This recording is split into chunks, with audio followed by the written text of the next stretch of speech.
दोस्तों रूस ने एक बड़ी डरावनी चेतावनी जारी की है ईरान के लिए।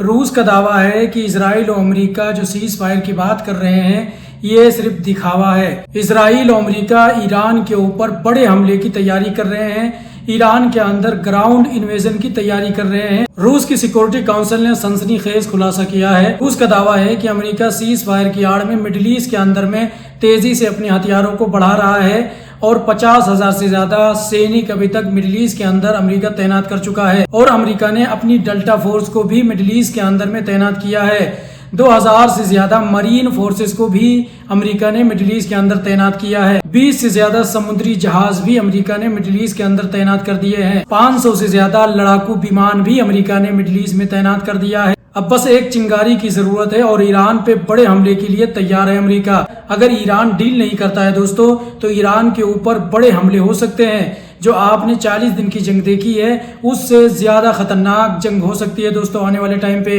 अगर अमेरिका और ईरान के बीच में डील नहीं होती है तो। दूसरे राउंड की बातचीत इस्लामाबाद के अंदर होने वाली है दोस्तों।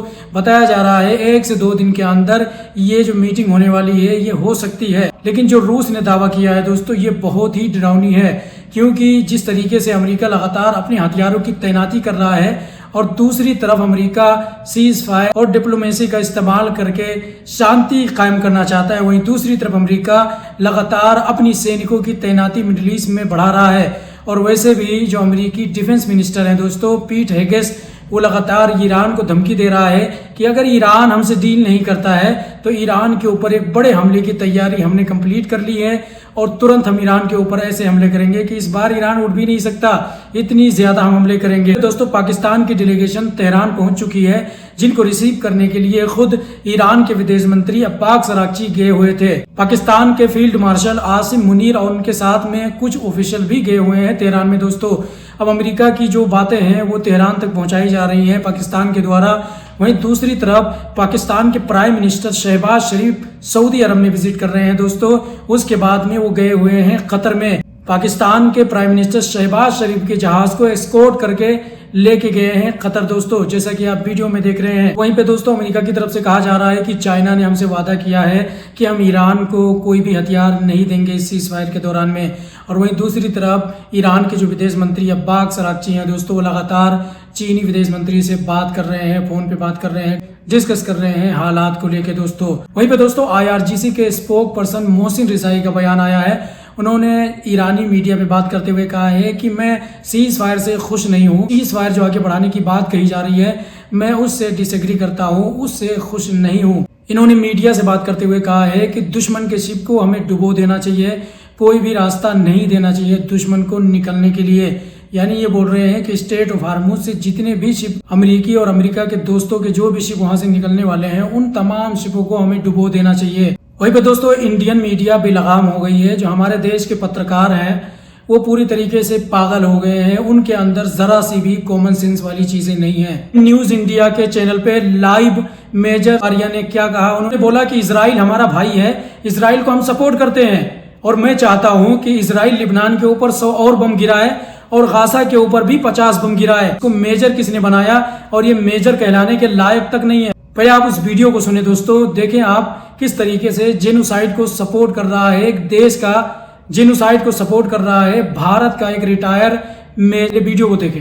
इजराइल के वकील आ गए प्रोग्राम में। क्यों नहीं, हम इजराइल के भाई हैं। इजराइल के वकील नहीं है, हम इजराइल के सगे भाई हैं और मैं सपोर्ट करता हूँ जो इजराइल कर रहा है लेबनान में। और मैं तो ये कह रहा हूँ कि 100 बम और मारे लेबनान के ऊपर और गाजा के ऊपर 50 और मारे। तो वकील भाई है सगे इजराइल के, सगे भाई है मैडम, सगे भाई है इजराइल के, वकील नहीं है। मैं आपसे ये पूछना चाहता हूँ कि आपको इतनी नफरत क्यों है इजराइल से? आप तो कभी गए नहीं। तो सुना दोस्तों आप लोगों ने, शर्म आती है हमें इसको मेजर कहते हुए। ये मेजर है, ये रिटायर मेजर है, शर्म आती है। इसको किसने बनाया था मेजर? आप देखिए कि जो हमारी देश की मीडिया है खुलेआम जेनोसाइड को सपोर्ट कर रही है, जेनोसाइड करने के लिए अलाउ कर रही है, बोल रही है कि इजराइल और बम गिराए लिबनान के ऊपर और गाजा के ऊपर। मतलब बेलगाम हो गई है और हमारी गवर्नमेंट का ऐसे मीडिया के ऊपर कोई एक्शन नहीं है। बेलगाम हो गए हैं। मीडिया का ये काम नहीं है कि वो जेनोसाइड को सपोर्ट करें, बल्कि मीडिया का काम है जो जेनोसाइड कर रहा है उसको एक्सपोज करना, ना कि जो जेनोसाइड कर रहा है उसको सपोर्ट करना, उसको ये बोलना कि इजराइल हमारा भाई है। भाई तुम्हारा इजराइल भाई कैसे हो गया? तुम्हारी गांव माता को इजराइल काट के खाता है और तुम बोल रहे हो कि इजराइल हमारा बड़ा भाई है। और तुम बोल रहे हो इसराइल हमारा ब्रदर है। मतलब शर्म नाम की कोई चीज नहीं है यार। तुम लोग किसको अपना बाप बनाओगे? तुम्हारे प्रधानमंत्री गए इसराइल तो उनको बोल के आ गए कि इसराइल हमारा फादरलैंड है और भारत मदरलैंड है। मतलब क्या है यार, तुम भी वैसे और तुम्हारे प्रधानमंत्री भी वैसे। शर्म नाम की कोई चीज नहीं है इन लोगों के अंदर में। खुलेआम लाइव चैनल पे ये बोल रहे हैं कि इसराइल हमारा भाई है और इसराइल लिबनान के ऊपर और बम मारे, गाजा के ऊपर और बम मारे।